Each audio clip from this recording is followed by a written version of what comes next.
Coronavirus en Belgique, comment la répartition des patients entre hôpitaux est-elle organisée?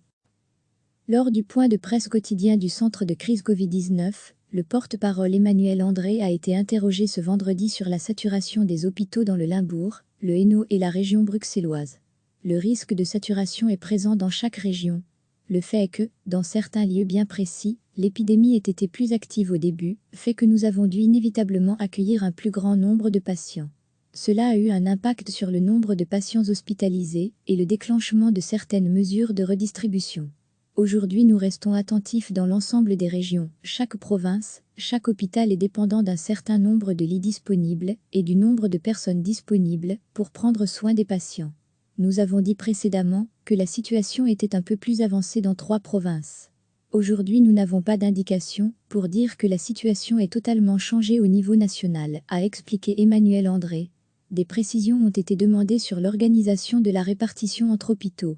Tous les hôpitaux s'informent mutuellement de façon très régulière. La coordination au sujet du nombre de lits disponibles se fait au niveau du SPF Santé publique. C'est à ce niveau que se prépare et s'organise la redistribution. Cela se fait au-delà des réseaux habituels d'hôpitaux et c'est centralisé, a répondu Emmanuel André. Recevez chaque matin l'essentiel de l'actualité. Lors du point de presse quotidien du centre de crise Covid-19, le porte-parole Emmanuel André a été interrogé ce vendredi sur la saturation des hôpitaux dans le Limbourg, le Hainaut et la région bruxelloise. Le risque de saturation est présent dans chaque région.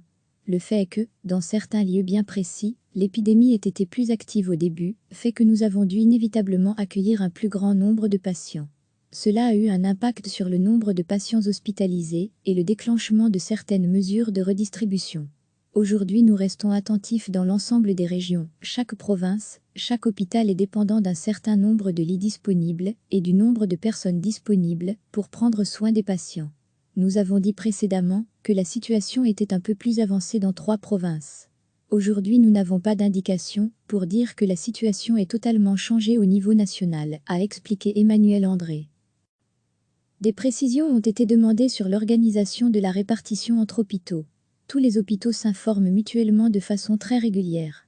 La coordination au sujet du nombre de lits disponibles se fait au niveau du SPF Santé publique. C'est à ce niveau que se prépare et s'organise la redistribution. Cela se fait au-delà des réseaux habituels d'hôpitaux et c'est centralisé, a répondu Emmanuel André. Cliquez sur s'abonner pour recevoir les dernières nouvelles.